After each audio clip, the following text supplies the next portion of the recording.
The morning air was thick with the scent of damp earth and pine, a crisp reminder that the wilderness held its own kind of truth, one that refused to be buried. Latham Monroe, 23, adjusted the straps of his backpack as he followed his father, Richard Monroe, deeper into the forest. The silence between them stretched longer than the shadows cast by the towering trees. Latham had always felt out of place during these trips, but this time was different. There was an undercurrent, a tension beyond the usual distance he and his father shared. He had noticed it from the moment they left home. The way Richard's grip on the steering wheel had been too tight, the way he had avoided looking Latham in the eye. Something was off, and Latham was determined to find out what. Richard Monroe was a man built from stone, rugged, disciplined, and unyielding. A former Marine turned construction foreman, his voice carried the weight of authority, his posture that of a man who never let weakness slip through the cracks. Latham had spent his entire life trying to meet his father's expectations, and failing. He wasn't the son Richard wanted, he never had been. "Keep up," Richard muttered without turning around. Latham rolled his eyes. "I'm keeping up just fine." The sound of snapping twigs and distant birds filled the void between them. The deeper they went, the more Latham felt the isolation press against his chest. There was something unsettling about this trip, something unsaid. Then, a voice cut through the air, smooth, familiar, and laced with amusement. "Thought I'd have to track you two down myself." Latham turned sharply. Standing near a fallen log was James Calloway, his father's old hunting buddy. Tall, broad-shouldered, with a confident smirk, James exuded an effortless charm that unsettled Latham. He hadn't seen James in years, but he had heard his name enough times to know his presence here wasn't random. Richard's face shifted, just slightly. Relief, maybe something deeper, but gone before it could settle. "James," Richard greeted, his voice a shade lighter than usual. "Didn't think you'd make it." James chuckled, stepping closer. "You know me. I never miss a good hunt." Latham folded his arms, watching the exchange. His father was different around James, less rigid, more at ease. It was subtle, but unmistakable. A part of him wanted to dismiss it, to chalk it up to old friendships and whiskey-laced nostalgia, but the gnawing in his gut wouldn't let him. "Didn't realize this was a group trip," Latham muttered. James turned his attention to him, his gaze sharp yet oddly warm. "Good to see you again, kid. Last time I saw you, you were barely tall enough to hold a rifle." Latham forced a smirk. "And yet, here I am, fully capable of carrying my own." James laughed, the sound rich and full.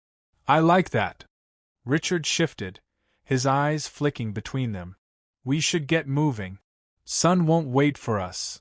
They trudged deeper into the woods, but the dynamic had already shifted. Latham was no longer just on a hunting trip with his father. He was in the middle of something unspoken, something thick with history and tension. And he wasn't sure he wanted to know where it would lead. By the time the sun dipped below the treetops, their camp was set. A fire crackled between them, sending flickers of orange light across their faces. The silence, though casual on the surface, carried weight beneath it. Latham Monroe sat with his elbows resting on his knees, watching the flames dance while his father, Richard Monroe, sharpened his hunting knife with slow, deliberate strokes. James Calloway, seated across from them, nursed a flask of whiskey, his eyes flicking between father and son like he was watching something unravel. Latham had spent years in these woods, but he had never felt more like an outsider. Richard and James had fallen into an easy rhythm, laughing over old hunting trips, swapping stories Latham had never heard. It was the way his father's voice softened around James, the way his expression shifted, that made his stomach twist. It wasn't just camaraderie. It was something else, something deeper. James took a slow sip from his flask before handing it to Richard. Their fingers brushed, and though it lasted only a second, it lingered in the air like an unspoken truth. Latham's grip tightened around the stick he had been idly poking into the fire. He wasn't supposed to notice these things, but once he did, he couldn't stop. You're quiet, James observed, his gaze settling on Latham with an intensity that felt more like an examination than small talk. Latham shrugged. Just tired. Richard's eyes flicked to him, a quick assessment, then back to his blade. We've got an early morning. You should get some sleep. Latham didn't move. I'm fine. James smirked, as if amused by the tension. He leaned back, stretching his legs toward the fire. You know, Rich, I don't think I've ever seen him this serious before. Kid used to be all wide-eyed and eager. What happened? Latham's jaw tensed. Maybe I grew up. James chuckled, but his gaze remained sharp. Yeah. Maybe. The fire popped, sending embers into the air. Latham exhaled slowly, trying to push down the knot forming in his chest. He needed to stop thinking. Stop analyzing every glance, every shift in body language. But then James said something that made his blood run cold. You ever tell him about the time we got snowed in at Blackwater Ridge? Richard froze. It was so quick, so slight, but Latham caught it. His father's shoulders tensed, his fingers gripping the knife a little too hard before he forced himself to relax. No, Richard said flatly. James tilted his head, amused. Didn't think so. Latham felt it now, the crack in his father's armor. He wasn't sure what the story was, but he knew one thing. It wasn't just about hunting. His father wasn't just keeping a story from him. He was keeping James from him. The conversation shifted after that, but Latham barely heard it. His father and James continued talking, but he was somewhere else, lost in the realization that had been creeping up on him all day. His father had always been distant, cold, a man who carried something inside him that he never let slip. And James? James was the key to whatever it was. Latham stood abruptly. I'm gonna walk for a bit. Richard barely reacted. Don't go far. Latham nodded and stepped away from the fire, feeling the weight of their gazes on his back. He needed air, space, clarity.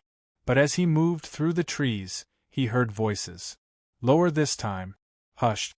He shouldn't have turned back. He shouldn't have looked. But he did. Through the flickering glow of the fire, his father and James stood close. Too close. James' hand rested on Richard's shoulder, his fingers pressing into the fabric of his jacket. Richard didn't pull away. And then, in a moment that shattered everything Latham thought he knew, his father exhaled, leaning in just slightly, like he was letting himself breathe for the first time. Latham's chest tightened. His pulse pounded in his ears. The truth was no longer hidden, and now he had no idea what to do with it. Latham Monroe stood frozen in the shadows of the trees, his breath shallow, his heart hammering against his ribs. He had seen it. The way James Calloway's hand lingered on his father's shoulder. The way Richard Monroe, the man who had built his entire life on control, had let himself soften, just for a moment. Latham had spent years chasing his father's approval, shaping himself into the son Richard wanted. Or at least, the son he thought Richard wanted. But now, with the fire flickering behind him, he realized the truth had been right in front of him all along. He just hadn't wanted to see it. His fingers curled into fists as he stepped forward, branches cracking beneath his boots. The sound shattered the fragile moment between the two men. Richard stiffened instantly, his body snapping back to its usual rigid form as he turned. James, however, didn't flinch. He only sighed, like he had been expecting this. You weren't supposed to see that, Richard said, his voice carefully measured. Latham let out a sharp breath, something bitter crawling up his throat. Yeah? Well, I did.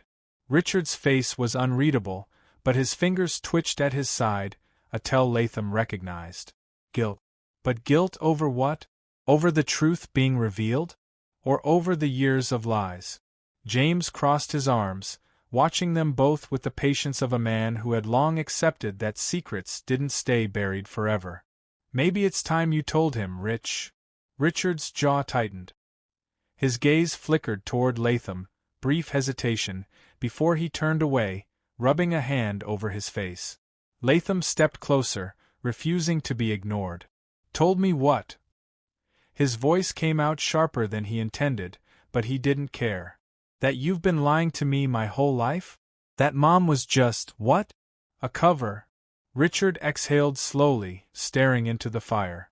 It's not that simple. No, it's exactly that simple, Latham shot back. The anger burning in his chest wasn't just about the moment he had witnessed. It was about everything. Every cold shoulder, every impossible expectation, every time Richard had looked at him with disappointment. And now, Latham understood why. His father wasn't disappointed in him. He was disappointed in himself. James glanced at Richard, then back at Latham. His voice was calm, even. Your father and I, this isn't new. We go back a long time. Latham scoffed, shaking his head. Yeah? How long? Richard hesitated. Since before your mother, James answered for him. Silence. The weight of that single sentence hit Latham like a blow to the chest. He laughed, sharp, humorless. So, what? You married Mom anyway? Had me anyway? Just to keep up the act. Richard's expression darkened. I loved your mother. Latham barked out another bitter laugh. No, you didn't. You loved him. He gestured toward James. You still do. Richard flinched like he had been struck, but he didn't deny it. Latham shook his head, stepping back. You made me feel like I was never enough. Like I was always failing you. And the whole time, it wasn't me you were disappointed in, was it? His voice cracked, but he forced himself to keep going. It was yourself. Because you were too much of a coward to be who you really are. The fire popped, filling the silence. Richard turned then, his eyes heavy, his face lined with something that looked too much like regret. You think this was easy? His voice was low but edged with something sharp. You think I wanted this life? Then why did you do it? Latham demanded. Why lie? Why drag Mom into it? Why drag me into it? Richard exhaled slowly, his gaze flickering toward the fire again, like it held the answers he couldn't find in himself.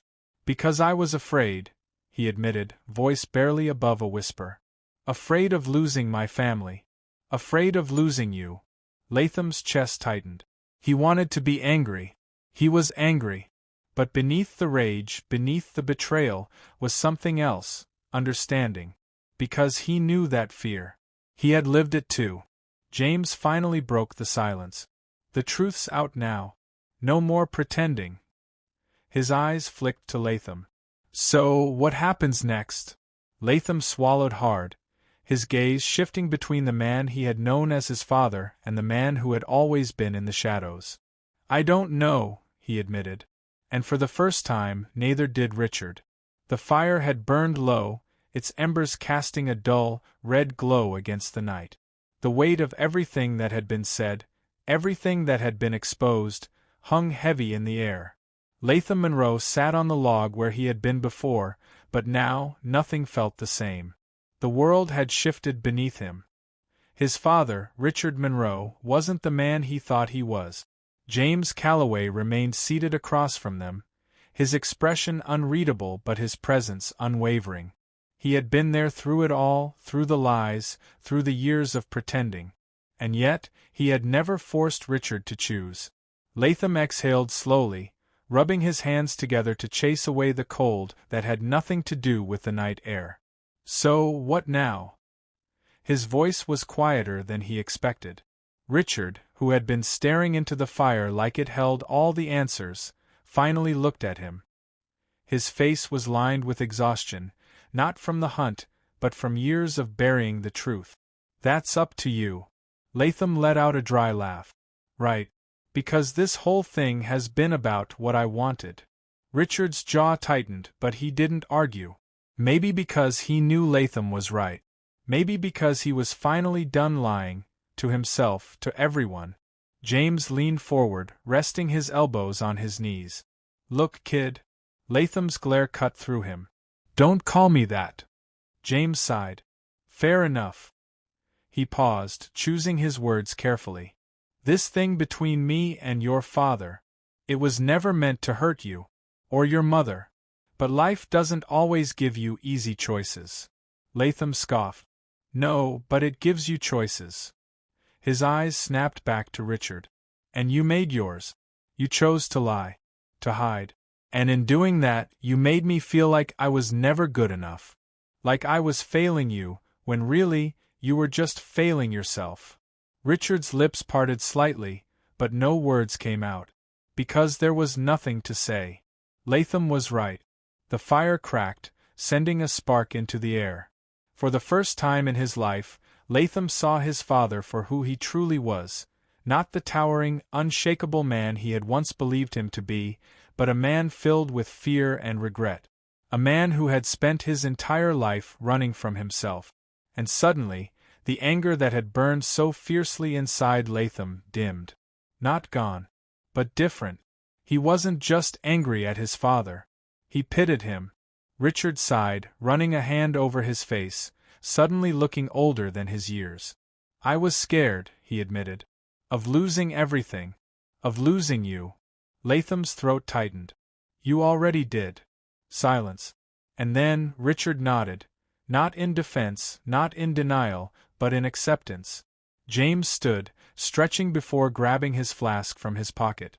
You're not the only one who lost something tonight, Latham. He took a swig, then held the flask out toward Richard, who hesitated before taking it. Latham watched the exchange, watched the familiarity between them. It wasn't just about desire. It was history. Years of longing, of love buried beneath expectations and fear. A life Richard had denied himself. Latham swallowed, his voice quieter now. Does Mom know? Richard looked up, pain flickering across his face. She knew something. I don't think she ever wanted to believe it. He hesitated. I never wanted to hurt her. Latham exhaled sharply. But you did. I know. The three of them sat in the dim glow of the fire, the night stretching long and heavy around them. There was no resolution here. No neat, clean ending. Just truth. Raw and messy.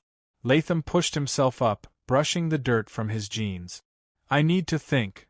Richard nodded, but James spoke instead. Take your time.